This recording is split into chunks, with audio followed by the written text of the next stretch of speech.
नमो नमः मित्राणि।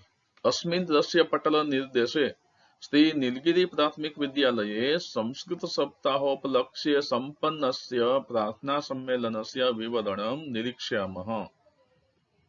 संस्कृत सप्ताह प्रार्थना सम्मेलनस्य अहवाल लेखनम्। स्थानं श्री नीलगिरि प्राथमिक विद्यालयः। कार्यक्रमः संस्कृत सप्ताह प्रार्थना सम्मेलनम्। दिनांकः 6 अगस्त पंचविंशत्याधिक-द्विसहस्रवर्षम्।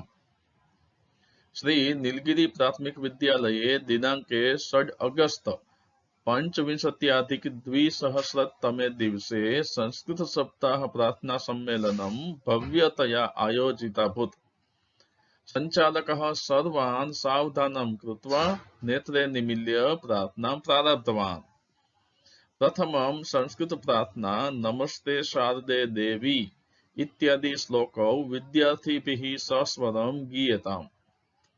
ततः रौनक भ्राता संस्कृत सुविचारम् उद्घोषयत्। अग्रे रवीना भगिनी संस्कृत गीतं कालिदासो जने जने इति प्रस्तुतं कृतवती। तत्पश्चात् हिरल भगिनी संस्कृत श्लोक पाठं कृतवती। अनन्तरं शैलेशः करिरः संस्कृतज्ञातव्यं प्रस्तुतम् अकरोत्। ततः रोहितः कुशवाहः हास्यपूर्णां संस्कृतहास्यकणिकाम् उक्तवान्। सोनल भगिन्या संस्कृतप्रश्नोत्तरी रोचकत्वेन प्रस्तुतवती। विनयः कोलः संस्कृतकथां मनोहारिण्या शैल्या अकथयत्।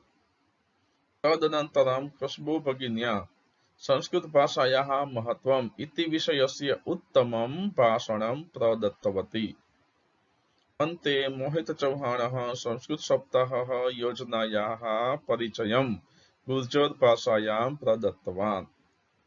समारोपे सर्वे मिलित्वा ॐ सहनाववतु इति शान्तिपाठः कृतः।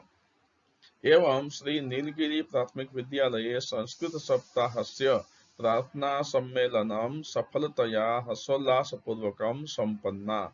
जयतु संस्कृतं, जयतु भारतम्।